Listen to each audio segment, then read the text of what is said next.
প্রিয় ভিউয়ার্স, আশা করি সবাই ভালো আছেন। এই পর্ব থেকে আমি অর্থাৎ এই সিরিজটা আমি তৈরি করছি এসকিউএলের উপর।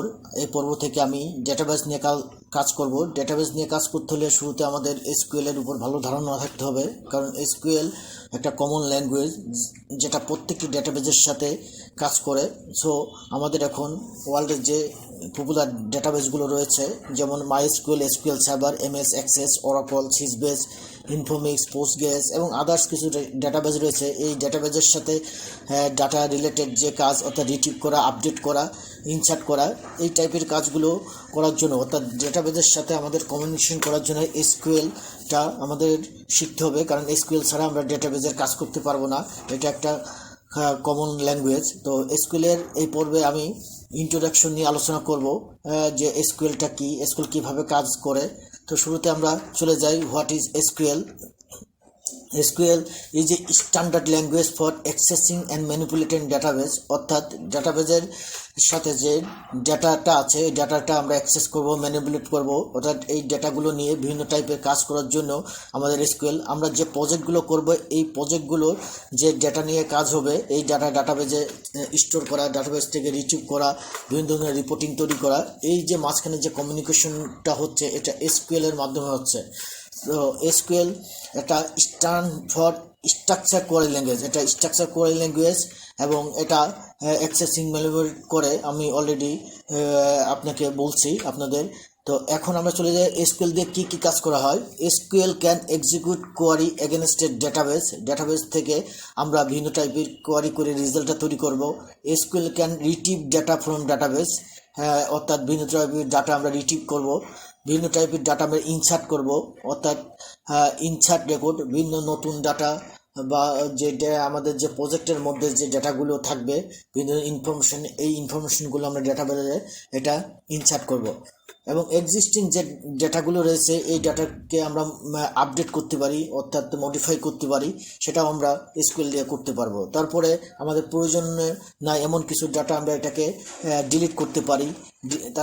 এরপর আমরা কি করব, বিভিন্ন ধরনের ডেটাবেজের টেবিল তৈরি করব, বিভিন্ন ধরনের প্রসিডিউর তৈরি করব, ট্রিগার তৈরি করব। তো এই ব্যাপারগুলো আমরা যখন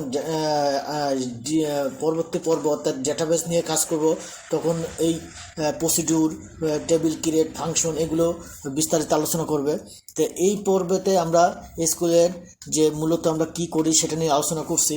এসকিউএলের যে সিনট্যাক্সগুলো আছে, আমরা এটা তৈরি করতে হলে, অর্থাৎ এসকিউএলের যে সিনট্যাক্সটা নিয়ে আমরা কাজ করব, এই সিনট্যাক্সটার জন্য অবশ্যই আমাদের লোকাল মেশিনে ডাটাবেসটা ইনস্টল থাকতে হবে। তো ডাটাবেসটা ইনস্টল করতে হলে আমরা কীভাবে ডাটাবেসটা ইনস্টল করব, তো অলরেডি আমরা কিন্তু পিএসপি বা এইচটিএমএল যখন করেছি তখন আমরা কিন্তু একটা সফটওয়্যার ইনস্টল দিয়েছি, মনে হয় আপনাদের মনে আছে। তারপর আমি আরেকবার রিভিউ করব। আমরা এক্সাম বা ওয়ার্ম দিয়ে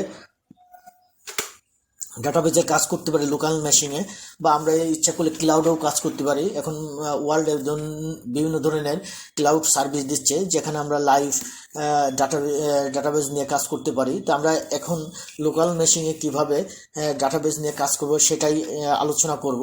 তো আমাদের অলরেডি এখানে আছে। আমি নেক্সট পর্বে কীভাবে আমাদের ডাটাবেজ ইনস্টল করতে পারি বা কিভাবে আমরা কাজ শুরু করতে পারি, এনভায়রনমেন্ট রেডি করতে পারি, সেটা দেখাবো। তো আমার এখানে একটা সেটআপ আছে, এক্সাম আছে। আমরা একটু ফোল্ডারে চলে যাই। ফোল্ডারে গিয়ে আমরা আমার যেখানে এক্সামটি ইনস্টল আছে, অর্থাৎ আমার লোকাল মেশিনে, সেখানে আমরা চলে যাব। আমাদের এখানে ডি ড্রাইভে এক্সামটা আছে, এক্সাম। এটার মধ্যে আমাদের আগে এটাকে স্টার্ট করতে হবে। আমরা কন্ট্রোলে চলে যাই, এক্সাম কন্ট্রোল।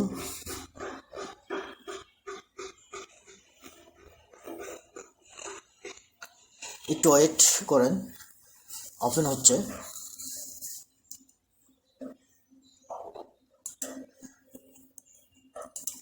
এখান থেকে আমাদের সার্ভিসটা স্টার্ট করতে হবে। স্টার্ট করার পর কিন্তু আমরা তখন ডাটাবেজে দেখতে পারবো।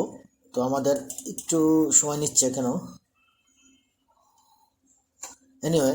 তো এখন এটা ওপেন হোক এর মাঝে। আচ্ছা হয়েছে ওপেন ইউআইটা। আমরা এখান থেকে দেখেন মাই এসকিউএল, যখন আমার এক্সাম ইনস্টল থাকবে তখন এরকম একটা ইউআই থাকবে কন্ট্রোলের মধ্যে। এখান থেকে আমরা মাই এসকিউএলটা স্টার্ট দিতে পারি, মাই এসকিউএল স্টার্ট এবং অ্যাপাচিটা স্টার্ট দিই। দেওয়ার পরে কিন্তু আমাদের এখন মাই এসকিউএলটাও ডেটাবেসে রান হয়েছে। এটাকে আমরা আমাদের ব্রাউজারে আমরা যদি করি যে লোকাল হোস্ট দিলে, খেয়াল করেন লোকাল হোস্ট দিলে কিন্তু আমাদের এই লোকাল হোস্টের অর্থাৎ এক্সামের যে প্যাকেজটা এটা চলে আসছে। এখান থেকে আমরা ডেটাবেজে শুরু করব। পরবর্তী পর্বে আমরা কীভাবে ডেটাবেস নিয়ে কাজ করব সেটা আলোচনা করব। সবাইকে এই পর্বগুলো দেখার আমন্ত্রণ রইল এবং খুব মনোযোগ সহকারে এই পর্বগুলো দেখবেন, কারণ এখন থেকে কিন্তু আমাদের রিয়েল লাইফ প্রজেক্ট করব এবং রিয়েল লাইফ প্রজেক্টের সাথে ডেটাবেসটা খুব ইম্পর্টেন্ট। সবাইকে ধন্যবাদ।